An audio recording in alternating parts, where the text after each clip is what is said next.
दोस्तों, मैं डॉक्टर ज़हूरुल इस्लाम शाहिद आपको अपने चैनल होम्योपैथी एंड हेल्थ में खुशामदीद कहता हूँ।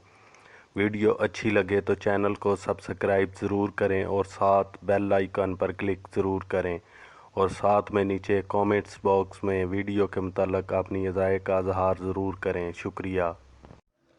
दोस्तों, वैसे तो 2 साल की उम्र तक के बच्चे कुदरती तौर पर हर नज़र आने वाली चीज़ को पकड़कर मुंह में डालते हैं, मगर इस उम्र के बाद भी 5 साल की उम्र तक बच्चा अगर मट्टी, सीमट, चूना, पेंट, रेत वगैरह खाना नहीं छोड़ता तो इस सूरत हाल को पाइखा यानी कि PICA कहते हैं।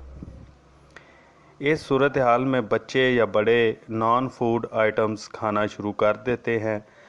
बच्चा आयरन और जिंक की कमी की वजह से ऐसा करता है। बाज़ का हामला औरत भी मट्टी, कोयला वगैरह खाती है, ये भी आयरन और जिंक की कमी की वजह से होता है। अगर आप बच्चों पर पूरी तवज्जो दें और इन्हें नॉन फूड आइटम्स खाने ना दें तो इस मर्ज़ पर काबू पाया जा सकता है। और अगर बच्चे पर तवज्जो ना दी जाए और इसे नॉन फूड आइटम्स खाने दी जाएं तो आने वाले वक्त में बच्चे में इंटेलेक्चुअल और डेवलपमेंटल डिसेबिलिटीज़ पैदा हो सकती हैं।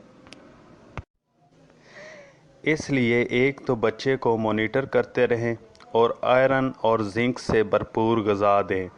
दूसरा, होम्योपैथी में इसका बड़ा बेहतरीन इलाज मौजूद है। बच्चे को या हामला औरत जो मट्टी वगैरह या नॉन फूड आइटम्स खाए तो कलकेरिया कार्ब 30 ताकत में 5-5 कतरे आधे कप पानी में डालकर या 1 घूंट पानी में डालकर 1 माह या 15 दिन सुबह दोपहर शाम इस्तेमाल करवाएं। ऐसा करने से आपके बच्चे में ये आदत इंशाल्लाह हमेशा हमेशा के लिए ख़त्म हो जाएगी। Peace.